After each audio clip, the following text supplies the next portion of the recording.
Aunty चिया बन्छ? चिया पसलको आन्टीलाई मैले सोधेँ। बन्छ बाबु, कतिवटा हो? एउटा ब्ल्याक टी गरिदिनुहोस् न। ए हस्, बस्दै गर्नुहोस् न।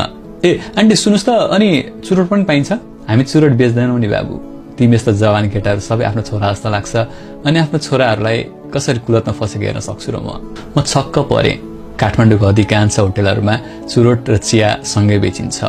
अझ चुरोट बेचेन भने चिया पसल नै चल्दैन। तर यहाँ भने चुरोट नै छैन, अझ बेच्ने गरेकै छैन रे। बाबु चुरोट खाने भए चाहिँ उत्यो तल्लो पसलमा पाइन्छ, गएर ल्याऊ भनेर मलाई पसल देखाइदिनु भयो।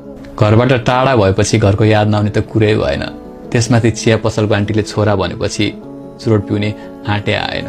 मैले चिया मात्र पिउने निर्णय गरेँ। उहाँ चिया मेरो टेबलमा राख्दै करेसा बारीमा रोपेको धनियाँको सासानो मुठो बनाउँदै बोल्न लाग्नुभयो। तिमी जस्तै छोरो थियो, कुलतमा फस्यो, पहिले चुरोट खान थाल्यो। चुरोटबाट बिस्तारै गाँजामा, साथीभाइको संगतले गाँजाबाट खै केमा पुग्न थाल्यो। नखा भनेर धेरै सम्झाइ बुझाइ गर्यौं। एक्लो छोरो रिसाए पनि माया लाग्ने।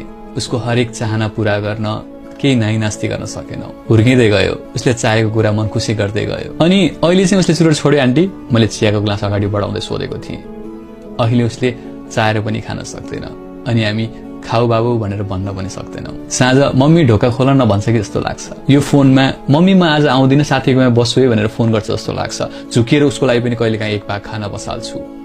यति सुनेर म केही बोल्नै सक्दिनँ, चिया मात्र पिइरहन्छु। यहाँ चिया पिउन आउने 15-20 जनाले चुरोट छोडिसक्यो भन्दै उहाँ धनियाँको मुठो पखाल्न भित्र छिर्नुभयो।